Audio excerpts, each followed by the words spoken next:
It's doing now. So now I am also live on here. I'm live on TikTok, and down here I am live on hello YouTube, hi Facebook, hi LinkedIn, hi Twitter.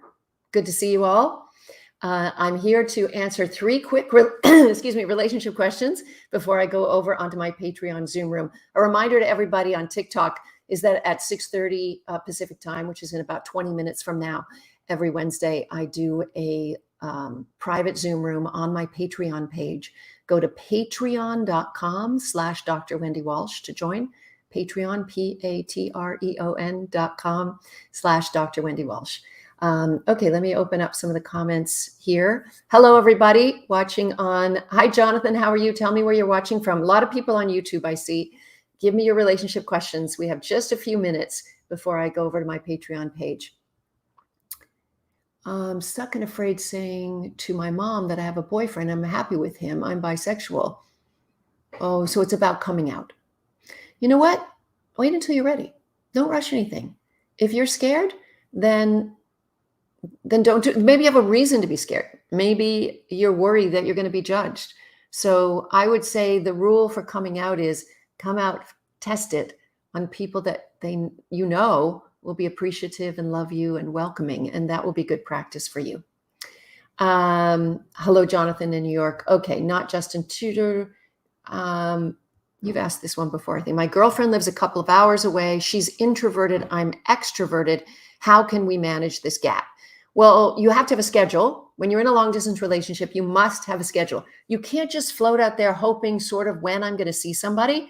The schedule might be, every 2 weeks, one of you is going to go one direction or the other. Secondly, you have to have a schedule for contact. Are you going to do good morning phone calls? Are you going to do FaceTime at night? What is it going to be? But it has to work for both of you. So you have to work out that schedule ahead of time. Jonathan, you have a question? Go ahead. I want to hear your question. Elaborate on the schedule. Whatever the schedule is, a schedule of when you're going to see each other, when you're going to talk, when you're going to video chat, and know it ahead of time. Don't hope that you'll find time to see each other. Okay, here comes Jonathan. Kyle, did you really ask that question? I don't even want to put it up on the screen because my heart is breaking for it. You are beautiful and you are loved by many, many, many people. And if you go, anyone of any race, of any orientation, if you go out into the mating marketplace believing that you are less than, then you will attract people who agree with you. But if you go out into the mating marketplace believing that you are fabulous, which you are, and you're absolutely deserving of love, then that's how it will come to you. Jonathan, I'm already on TikTok up here, and I just explained the whole thing about my Canada thing, but I will again. I was born in Nova Scotia. All my dad's family are in Prince Edward Island. My mom's are in Nova Scotia and Newfoundland. My dad was in the Navy, so we moved to Victoria, British Columbia, and then Toronto, Ottawa, and Norfolk, Virginia. I moved to California 30 years ago because I don't like cold. I don't like winter. I like to vacation for a week or two in snow every year, and I'm good. It's good. Okay. Here's a good question. 2 affectionate guys. Is it a red flag that he compliments me too often? If it doesn't feel authentic, if it feels like he's trying to manipulate you, if your stomach is saying, I'm not that great, or he's too good to be true, then pay attention to that feeling, because he probably is trying to get something from you. And actually, the thing to do is to say, it feels like you're complimenting me a lot, and it doesn't feel really authentic all the time. I'm wondering what that means. Just say that and see what happens. Jonathan, bring on another question if you like. Who we got up here? I'll take one more from TikTok before I go away.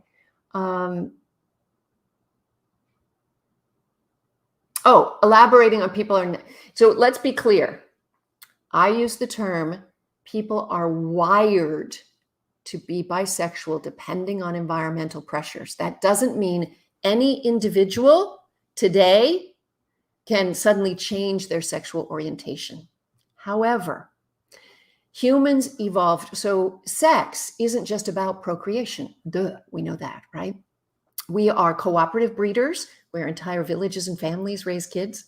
We also, our mental health and our physical health is dependent on touch. Every primate practices some kind of grooming. If you go to a hairdresser or go get a pedicure, you're doing nothing than the monkeys picking their bugs out of each other. It's grooming, right? And so we need touch because those important happy neurohormones of oxytocin and dopamine come with that. Sex is good for our mental health. It's a good stress reducer, right? So, given various mating marketplaces, there may have been a time in history where there's an oversupply of one particular biological sex. And so, as a result, the others don't get left out in the cold. They find people to cuddle with. So, it is possible that depending on your situation, we certainly know, even in this day and age, that there are plenty of examples of situational homosexuality, prisons, convents, same-sex boarding schools, people who are lonely, who deserve touch, deserve closeness, may enter into a same-sex relationship. And then when they leave that environment, may behave in a heterosexual way when they get out. Now, not everyone will do that when they enter a prison or a convent or a same-sex boarding school, right? So what I'm saying is that in our evolution, we are wired to survive. And surviving means having people around us and being close. And depending on environmental stressors, our sexuality may change. We also know, just like gender identity is fluid, that sexuality can be fluid, not forced. There's no such thing as pray the gay away. Okay, let's be clear. Never forced.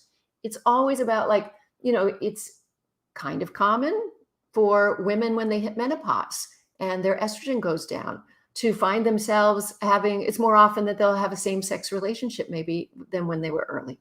So there are all these examples in the human species, but I certainly did not mean to imply that anybody can just change their mind and change their sexuality. There has to be a lot of environmental pressures. And again, not everybody in this lifetime. I hope that explains it better. Okay, so many questions from Jonathan over here. Can I do longer videos? Well, TikTok, you're on YouTube.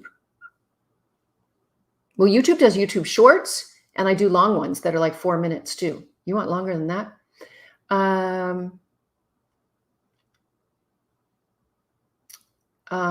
Okay. Another question. Am I the youngest or oldest sibling? I'm the middle sibling. That's what I am. I'm the middle sibling. For those who don't know, I am in a committed, monogamous, loving relationship with a man, and we are not married. I had a big white Catholic wedding when I was 20 for my mother, literally, and I was recovering from some trauma. And if you've been following me for a while, you probably know about the sexual trauma I experienced. And then I'd say I'm a serial monogamist. My longest relationship was 10 years when I was having and raising my small children. And my kids are now aged 18 and 23. They're in the other room. They just came in from the hot tub, and I'm going to get them dinner after this. So anyway, I am going to head over to my Patreon Zoom room now. We do a private exclusive Zoom room every Wednesday night. In the new year, we're switching it to Tuesdays. Just go to patreon.com/Dr. Wendy Walsh to sign up. You get my podcast there. You get my books there. I write articles 3 times a week. I'm accessible. Any message you send me, I answer on Patreon because the people on Patreon are my employers. That's how I think about it. So anyway, wonderful seeing you all. Thank you so much for being here. Go over to patreon.com/Dr. Wendy Walsh. Thanks for being here.